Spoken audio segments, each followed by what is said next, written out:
Olá, pessoal! Bem-vindos a mais um Pod Romanel, novamente no nosso cenário maravilhoso com o nosso sofá roxinho. E hoje, gente, eu trouxe um convidado que vocês vão adorar conhecer. Gente, é o Rodrigo Silva. Ele é joalheiro há mais de 16 anos.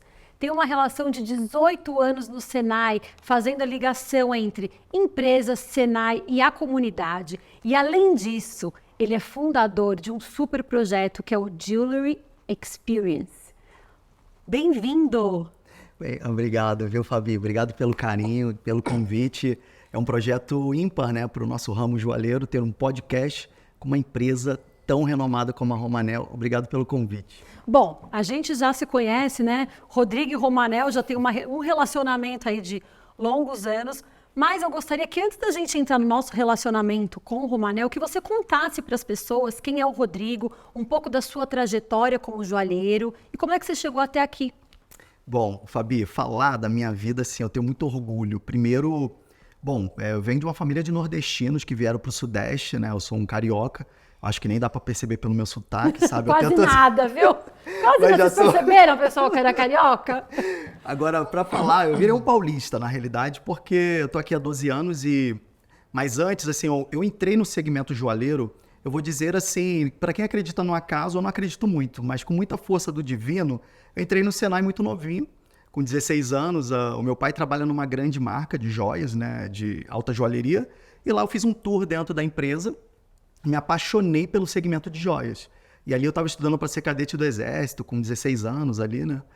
O Rio de Janeiro tem muito essa questão do servidor público, essas coisas. E minha família nordestina queria muito que o Rodrigo fosse um cadete do Exército. Meu Deus do céu, eu não consigo te imaginar, Rodrigo, nessa não. posição. E aí, do nada, eu entrei no Senai com a ajuda de uma patroa da minha mãe, porque minha família é muito humilde. A gente é do Complexo da Maré, do Rio de Janeiro, uma família muito humilde.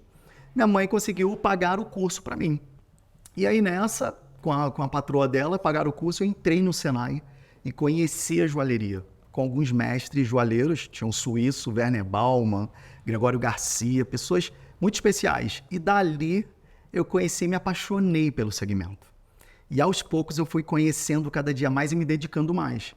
Até que o Senai me apresentou a maior competição de profissões do mundo, chamada World Skills, que é uma competição de origem espanhola, e aí dominou o mundo, como uma Copa do Mundo das profissões. Nossa. E dentro dela tem a joalheria. E aos poucos, em 3 anos, eu fui estudando, passando as fases e representei o país fora. Mentira, eu lembro disso, lógico, você é famoso. Você é famoso, eu lembro disso. Eu me tornei campeão mundial de joalheria, eu nunca imaginei. Representando o nosso país, gente, que orgulho, né? E ali, assim, tu imagina, tu vê competidores de quê? De esporte, tu vê... A TV mostra muito, né? Carnaval, futebol e etc. Mas quando você vai campeão mundial de uma profissão, isso pesou mais no contexto de prêmio para minha família, porque é muito orgulho para uma família. Tu ter um campeão, eu imagino que é muito orgulho, mas tu imagina alguém que se capacitou. Eu não falava idioma, o inglês na época, o Senai bancou tudo para minha carreira. Nossa. Psicólogo, inglês, etc. E aí quando eu vou para Londres e aí competi contra 19 competidores e volto campeão do mundo naquele momento, em 2011, ali eu falei assim, poxa, eu sou muito capaz. Então aquela vertente de, poxa, um jovem de periferia, de não achar ser capaz para nada, sabe? Ali caiu por terra. Então eu vejo hoje que eu sou um orgulho para minha família e para minha geração e para os jovens das comunidades. E, Rodrigo, é muito bacana ver o orgulho que você tem por essa conquista. E eu acho também que foi bacana você trazer essa questão de ter estudado, ter chegado lá, porque às vezes o jovem hoje em dia ele não pensa tanto, né, eu acho que eu vejo a juventude hoje não pensando tanto neste caminho da dedicação. Não sei se você concorda comigo. E eu acho que você é um exemplo muito legal, né? Quando você mostra esse orgulho de ter chegado lá. Sinto falta um pouco disso, sabe? Nessas gerações. Perfeito, Fabi. Hoje, nessa longa trajetória com o Senai, né? Voltei campeão mundial, entrei como educador, me tornei um aprendiz para a área da educação. E aos poucos fui galgando dentro da empresa. Mas assim... Eu enxergo muito o jovem ainda com aquela vertente de imediatismo. né, muito forte, ainda mais no momento de agora, né, que a gente está vivendo, as redes sociais muito forte, etc. Só que assim, aos poucos, a gente precisa ainda mais daqueles Ayrton Sennas. Precisamos que apresentem-se novos players que tenham como a educação profissional como sua bandeira. Por quê? Imaginemos, a minha área é a joalheria. A joalheria, quando você pergunta para algum leigo, imagine você aí, te perguntar agora, poxa, eu conheço um joalheiro.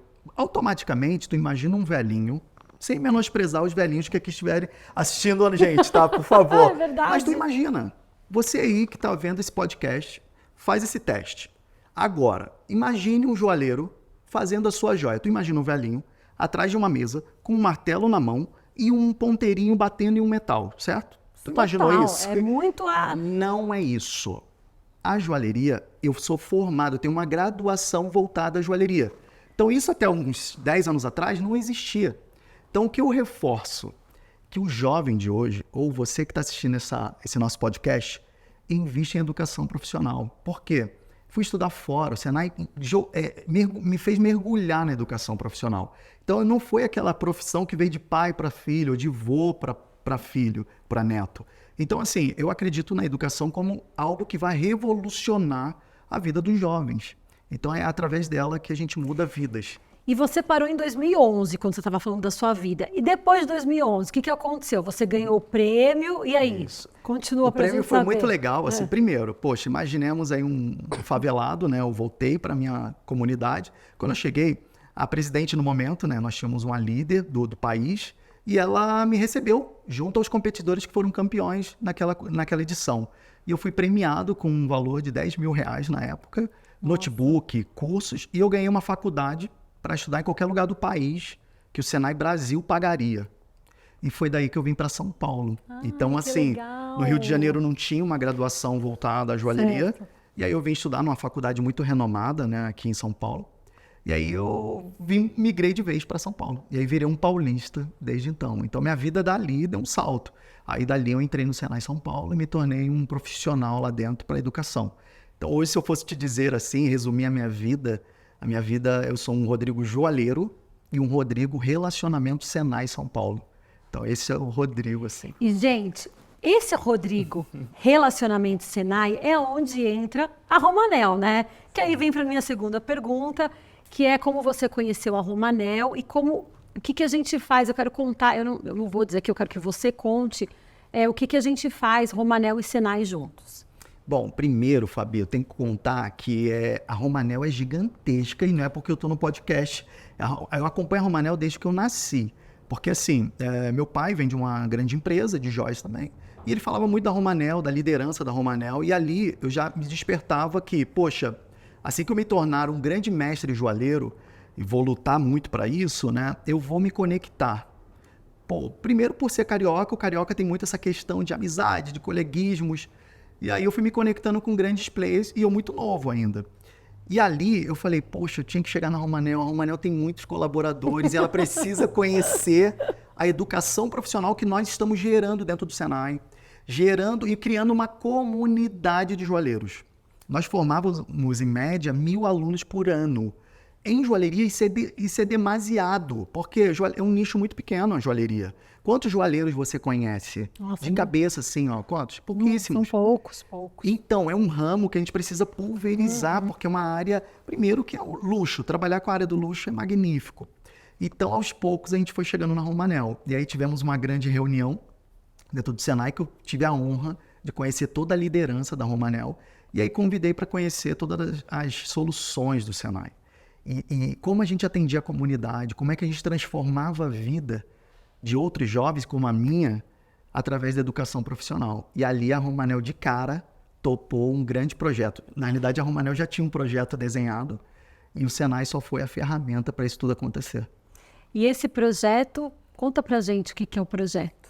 Bom, primeiro, como falam de jovens, muitas das empresas têm uma trilha desenhada para uns aprendizes. Uhum. A Romanel pensou em algo diferenciado. A Romanel pensou em algo muito voltado à parte técnica de joias. Então, o Senai, através de um programa chamado Aprendizagem Industrial, desenhou, lapidou uma plataforma de estudo por um ano de uma turma de 16 jovens, onde a Romanel transforma as vidas, ela faz a regimentação, ela faz o acolhimento desse jovem na sua empresa e transfere todos esses jovens para um conhecimento técnico e teórico dentro do Senai, com aplicabilidade desse conhecimento dentro da empresa, simultaneamente.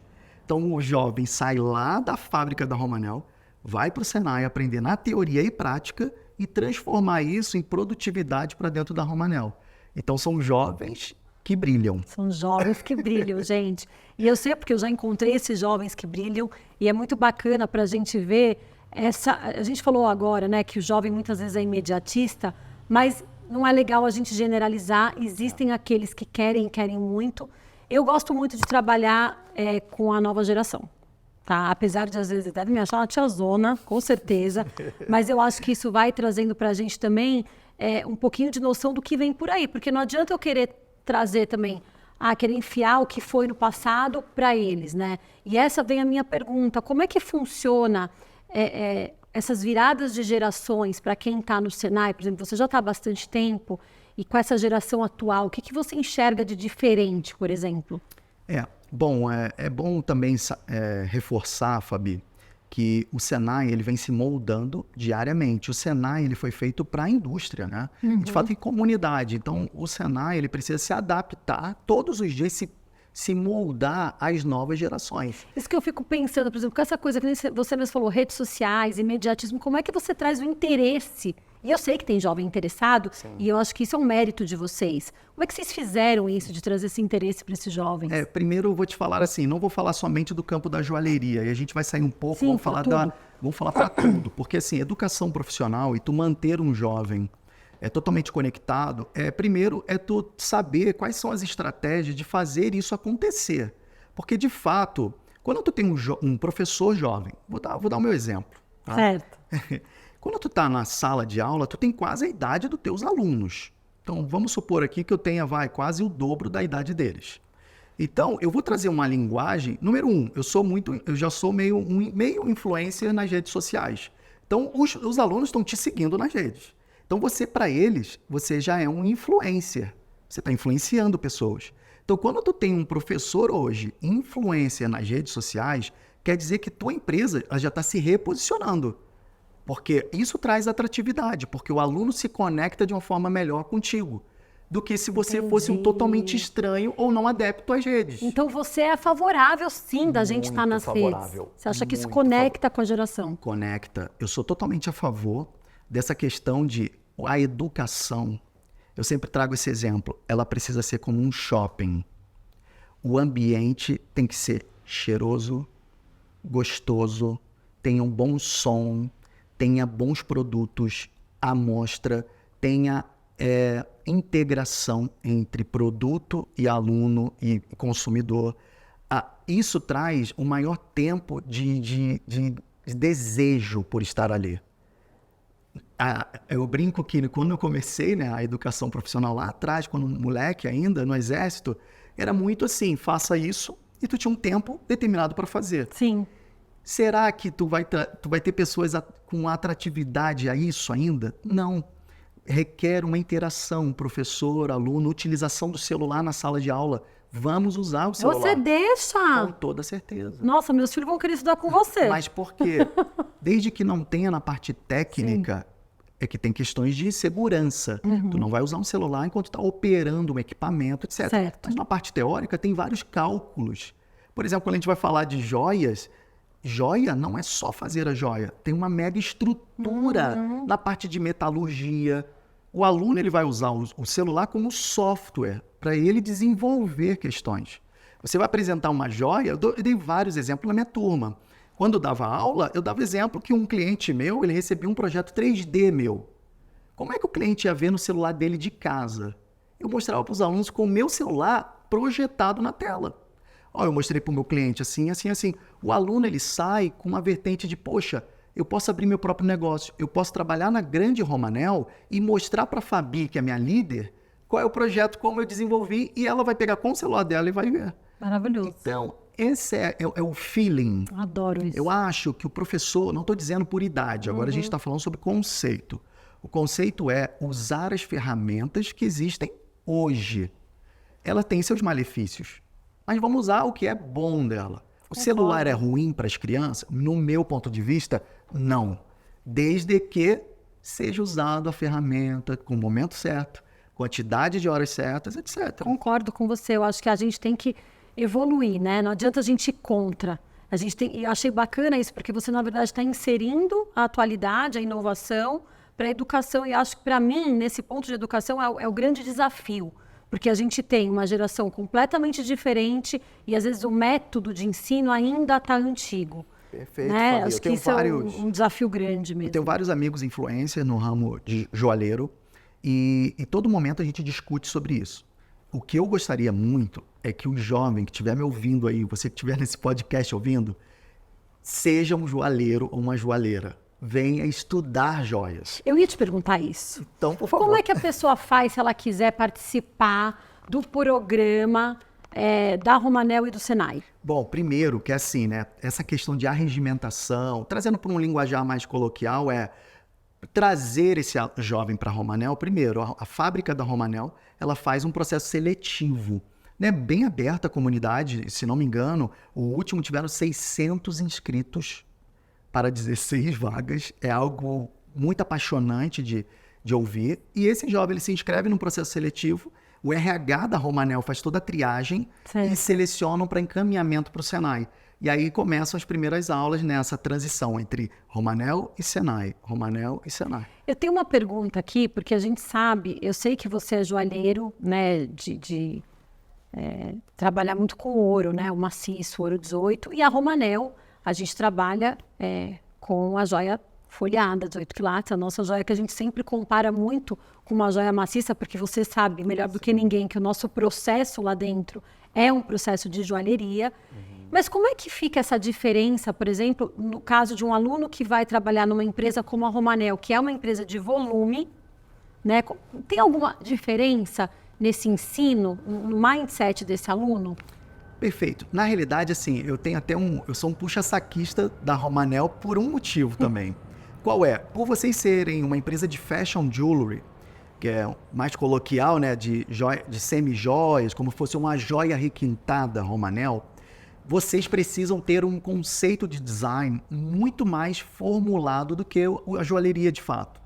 Eu costumo dizer assim que as grandes joalherias, elas lançam uma coleção a cada, 6 meses. A Romanel não pode ter um lançamento a cada 6 meses. A Romanel está se reinventando a todo momento, ela está à frente das tendências. O aluno que sai dos jovens que brilham para a Romanel é um aluno que sai diferenciado. Primeiro em cultura e educação profissional. Quando você vai conversar com alguém que já está no mercado há 20 anos, às vezes essa pessoa está com um conceito assim de não querer ver o que é novo ou não querer pesquisar tendências. Agora, quando tu tem um jovem que brilha, é aquele jovenzinho que vem cheio de sonhos, vem cheio de projetos, que vai empurrar a tua empresa para querer se reinventar. Então, todo momento, um exemplo vivo é a coleção de vocês da Disney. Verdade. Com certeza, foram pessoas ali empurrando gente. A Disney é a cara da Romanel e vice-versa. Eu que o diga! Então, isso requer um mindset bem diferente, requer um aluno, requer um colaborador diferenciado, aquele que está no mercado, pesquisando tendências, etc. Eu sou um grande defensor dessa linha de fashion jewelry, porque você precisa ter um conceito de design muito arrojado, onde a todo momento você está se reinventando, diferentemente da alta joalheria, usando ouro maciço. O processo produtivo de vocês é muito arrumado, vocês têm questões do banho de vocês, são ímpares. É dificílimo ter uma empresa com esse conceito. E é legal porque, assim, apesar de você ser nosso parceiro, você é uma pessoa de fora. Então, eu gosto muito de ter essa opinião, essa visão de fora, para a gente conseguir ter um olhar ampliado. Porque, às vezes, a gente tá lá, mas a gente não tem essa valorização, sabe? Você tá lá há muito tempo, muito legal ouvir isso de você. E, Rodrigo, eu queria saber uma curiosidade aqui, na verdade, você ainda está desenhando joias? Desenho joias, né? Eu tenho um escritório de joalheria, eu brinco que assim, minha vida é uma vida dupla, eu e minha esposa, aí, né? Minha esposa está no escritório, a gente tem um escritório de joalheria e lançamos um projeto juntos, né? Chamado Jewelry Experience. Esse projeto, além de eu desenhar joias e vender esses projetos, O meu conceito é mais de joias exclusivas. Então, assim, é bem diferente de um catálogo de joias. Certo. Chega um cliente para mim com uma ideia, posso citar vários contextos aqui. Então, por exemplo, uma cliente chegou para mim, Rodrigo, eu quero que a minha identidade ou o meu dedo seja estampado na parte interna da aliança do meu marido e vice-versa. Esse conceito eu trago para uma joia única. Bacana. Se ela fosse numa prateleira de uma joalheria, dificilmente seria o dedo dela numa joia. Não vai ter. Não vai ter. Então, isso é único. Então, o meu pensamento é, como eu tenho outros projetos como o Senai e etc., eu trago esse conceito de joias únicas. Então, são pequenos pedidos de clientes especiais com joias especiais. Então, eu tenho esse conceito e trago isso para minha família. Aos poucos, eu tenho roubado minha família para os meus projetos. E conta um pouquinho desse novo projeto do Jewelry Experience. O que vai ser isso e por que você criou isso? Porque assim, isso é um sonho que estava numa gaveta. Eu não sei como é que vocês de casa aí conseguiriam imaginar um sonho numa gaveta. A Mônica conseguiria imaginar. Conseguiria. Mônica, fica até um beijo aqui para a Mônica, minha grande amiga de profissão. Então, assim, o meu projeto estava numa gaveta, porque aos poucos foram me cobrando isso. Pô, Rodrigo, tem um garoto novo, faz muita conexão entre empresas, as empresas te conhecem, como é que tu não tem um projeto que envolva todo mundo? Então, aos poucos, eu fui olhando as grandes feiras, como Vicenza Ouro, na Itália, Sim. Basel, feiras aqui no Brasil, e eu comecei a ver que, poxa, que nós não tenhamos somente feira, mas que incluísse a parte técnica, com workshops, e grandes palestrantes e influencers do segmento. Daí, então, eu precisava dar um nome para esse projeto. E eu falei, galera, é uma experiência joalheira, mas eu queria que viesse pessoas de fora do país, amigos meus, que comprassem essa ideia e falassem para os nossos empresários do país. Pô, então vamos botar em inglês o nome. Experiência joalheira, é o Jewelry Experience. Estamos chegando na terceira edição, então vocês que estão acompanhando o nosso podcast, a Romanel é convidada a ser uma parceira desse nosso projeto. É assim, é um itinerante, é um projeto que vai por hotéis em todo o Brasil, levando, no mínimo, 10 palestrantes, influencers, e eu quero muito um influencer da Romanel com a gente. Sabe, eu já dei a minha permissão aqui. Então, eu quero muito que as empresas tenham esses sonhadores lá dentro. Legal. E fale isso para empresários que precisam de médio porte, que precisam, às vezes, de um pulo do gato, precisa de um conceito Romanel. Às vezes tem um empresário que ele queria ouvir a Fabi, ele queria ouvir o núcleo de design da Romanel, para ele tomar um start em seus negócios, ter insights. Então, esse é o Jewelry Experience. Porque, na verdade, a gente precisa entender que o mercado hoje ele precisa muito mais do que criar muros, criar pontes. Eu falo muito sobre isso. Eu acho muito importante a gente estar criando pontes. Esse, para mim, é o futuro. Antigamente, tinha um lance de cada um ficar no seu feudo e não se comunicar muito. Perfeito. Hoje em dia, isso não faz mais parte do mundo moderno. Então, isso que você está fazendo, acho que tem muito a ver com isso. Perfeito. Esse meu conceito eu trago, claro, com experiência de grandes players, e a questão do collab, né? Hoje em dia, todas as empresas, que você olhar a grande porte, as empresas fazem colaborações, que é o quê? Trabalhos em conjunto. É claro que tu tem todo um sigilo na questão de design, que aí requer uma atenção. Sim. Mas nos conceitos em geral, poxa, isso é somar com os projetos dos colegas. Então, eu como um elo de ligação, se assim for chamado, eu quero trazer desse projeto um elo de ligação com toda a comunidade e indústrias do país. Não, muito bacana a nossa conversa. A gente vai ter que encerrar, infelizmente. Poxa, mas eu gostaria muito que você deixasse para o pessoal aqui o seu Instagram, para que as pessoas pudessem te seguir, ouvir toda a sua influência, as suas histórias, te conhecer um pouco melhor e seguir um pouquinho do projeto novo. Conta para a galera. Como é que elas fazem para seguir o Rodrigo? Bom, pessoal, você que está ouvindo aí esse podcast, primeiro, Fabi, eu agradeço muito a Romanel, essa grande empresa parceira de longa data. Quero deixar aqui meu Instagram, eu sou Vitrine Rodrigo Silva. E por que Vitrine? Porque eu gosto de mostrar os trabalhos, não só meu, mas das empresas parceiras, etc. Então vocês me sigam lá nas redes, eu tenho muito a colaborar com vocês e tenho muito para aprender. Então eu faço trocas, vocês vão ver no meu Instagram direto aí, grandes players que estão comigo a todo momento trocando. Então, e a vida, Fabi, de fato, assim, mesmo com pouca idade, eu tenho aprendido aos poucos que é autenticidade. Eu acho que nós devemos todo dia ser autêntico e feliz com o que faz, amar o que faz. Essas são as pílulas que vão levar a gente no caminho certo. E nem sempre vai ser o ganho, o financeiro, etc. Mas que seja prazeroso a estrada que tu vai percorrer. Não tenho dúvidas. O caminho, às vezes, ele é muito mais importante do que o ponto de chegada. Isso eu concordo. Muito obrigada, Rodrigo. Obrigado. Gente, agradeço aqui a audiência de vocês. Se vocês tiverem alguma pergunta, escrevam aqui embaixo, que a gente vai ter o maior prazer de responder. Até a próxima.